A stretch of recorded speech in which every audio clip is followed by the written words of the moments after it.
Alright everyone, welcome back to another review video on a demo.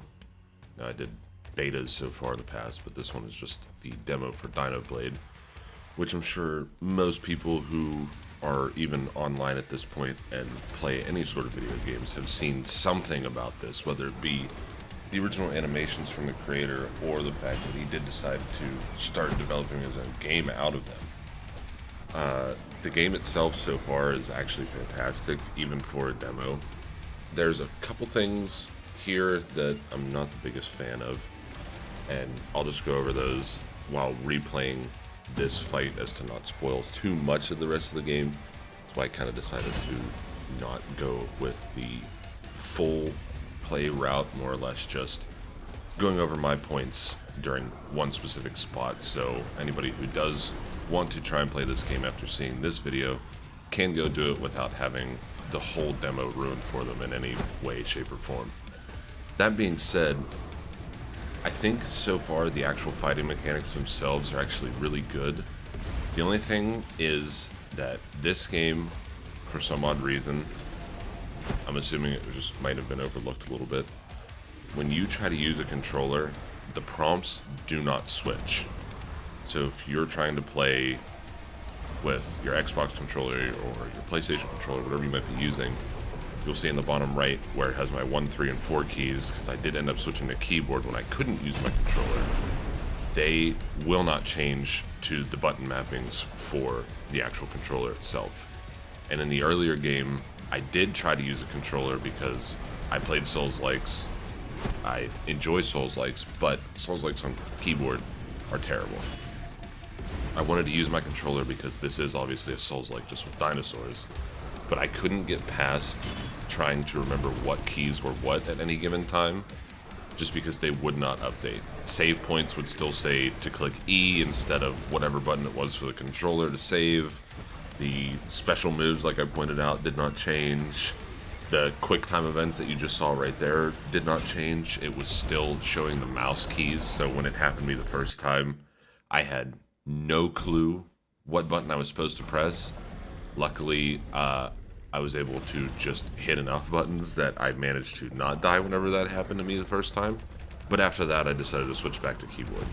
And honestly, this game isn't too bad with it. I think it's fast-paced enough that you can kind of keep up with your mouse tracking whenever you're trying to go and dodge the attacks or keep your camera on point, because the lock is a little bit wonky right now, which I'm not blaming the guy for it. I mean, I know it's still a demo, it's in development. I mean, he doesn't even have an actual release date, just 2026, so I'm not blaming him for anything like that.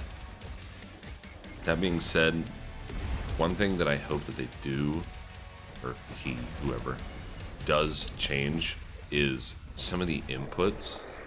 'Cause it does feel like there's a bit of input delay where there shouldn't really be some.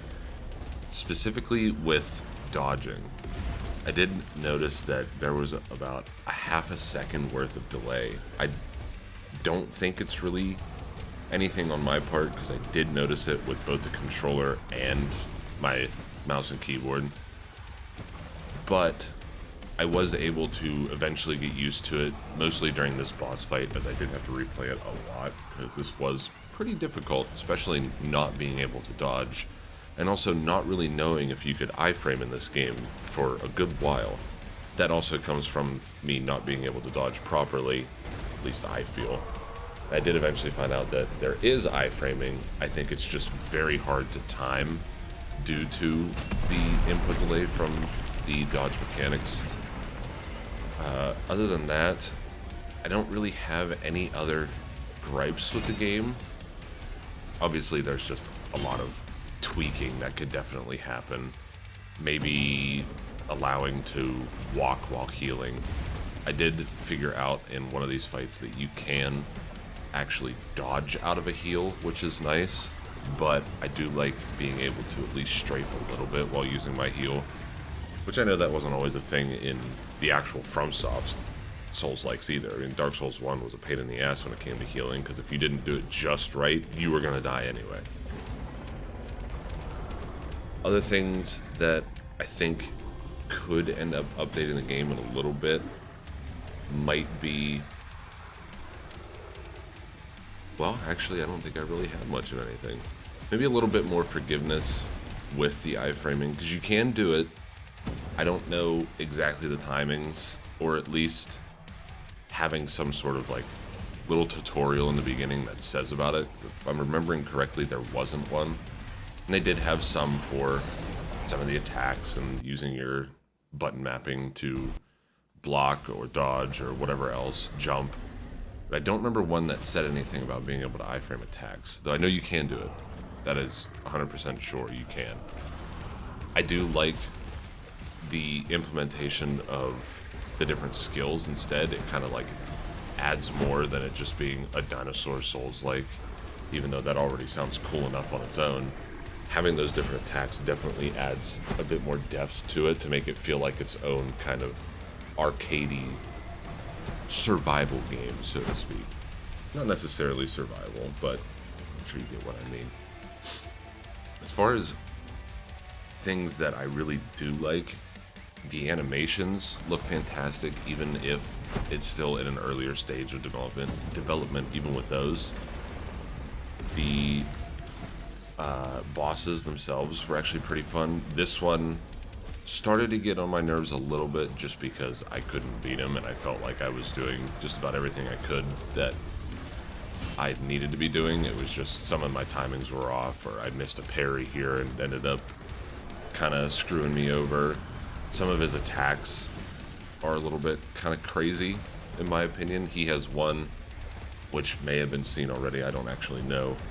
I wasn't really paying attention, if I'm being honest. But he will jump up in the second phase when he has the sword, and the tracking on that move is so bogus. I was never able to find out how to actually dodge it. You can parry the glowing attacks, which I'm pretty sure they're meant to be unblockables.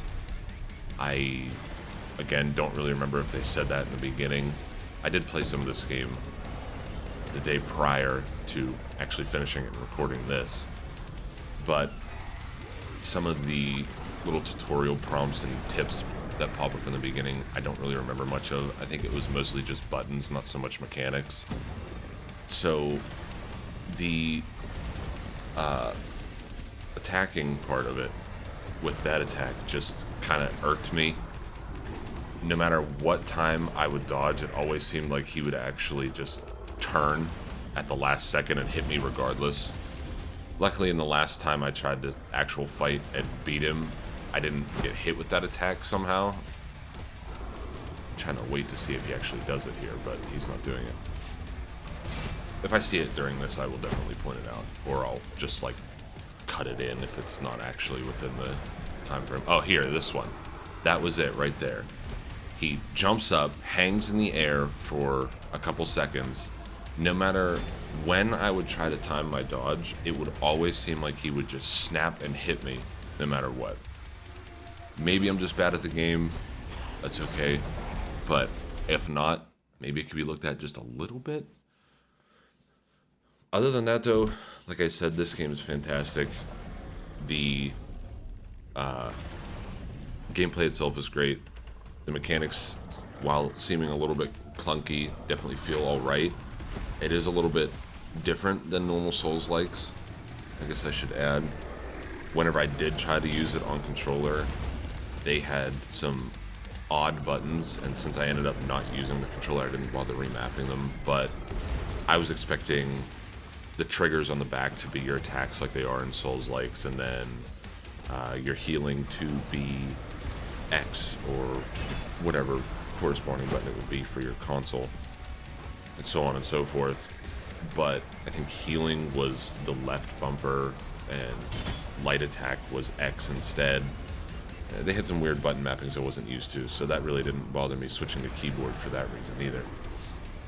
As far as when this game comes out, I definitely can't wait for it. I know I've been seeing quite a few different things, some of the different levels that they have on the Steam page for the game. He actually has some screenshots of different areas that aren't in the demo yet, and they look fantastic. Even if they are still bare bones, they're more green, more luscious. There's trees and colorful plants, and it kind of makes you feel like you're actually going through some sort of prehistoric world where everything's brighter, bigger, more vibrant, just based on what we kind of know as people who've been studying these animals for a long time and the world that they lived in. So that's definitely going to be interesting to see. I can't wait to see what kind of different weapons that they have in the game too. I know there is a menu where you can switch what sword your character is using. You unfortunately don't actually get to use any different ones than just the one that you see in the gameplay here. But it'll be interesting to see once the full game comes out what different swords might do, how they might perform. Maybe they'll have different attacks. I would be surprised if they did have different attacks, just based on how the character actually uses the sword itself. But it would definitely be interesting to see maybe different combos that come out of it, and different swords having different heavy combos. You might have seen a couple times where if I would get a full combo string off, my character would slam the ground and stun the boss. Maybe they could have something different with that based off the swords. I don't know. I'm just speculating. And seeing the different special attacks that you can get too. Some of the ones that I even have here are pretty good and amongst themselves, but obviously they didn't get to do everything. So I'm not exactly sure where they could take it. There's a lot of creative liberty that's just kind of up in the air for this guy. And I'm very excited to see where he ends up taking this game as a whole. I want to see what it'll end up being next year when it comes out, even if he ends up having to push it back a little bit. That doesn't really bug me, because at least that means we'll know that he's taking his time to make sure that this comes out the best way he possibly can get it. Other than that, if for some odd reason you haven't seen anything about this game, or you're interested in trying to play this game, the demo is free right now. There is more to it than obviously just this boss fight. I want to say it took me about an hour to actually get to this fight, and then roughly 40 minutes to beat it, just from trying to learn everything, figure out how I wanted to go about it, get used to his attack patterns and everything like that. But there are also areas that I didn't go to, so you might be able to get maybe 2 to 2.5 hours out of it, depending on who you are, how good you are, how in-depth you actually run through everything. But other than that, definitely support this guy if you like the idea, or even just want to see somebody get a little bit of traction as a game developer off of this, because he's definitely doing fantastic work so far, and I can't wait to see what the rest of it looks like.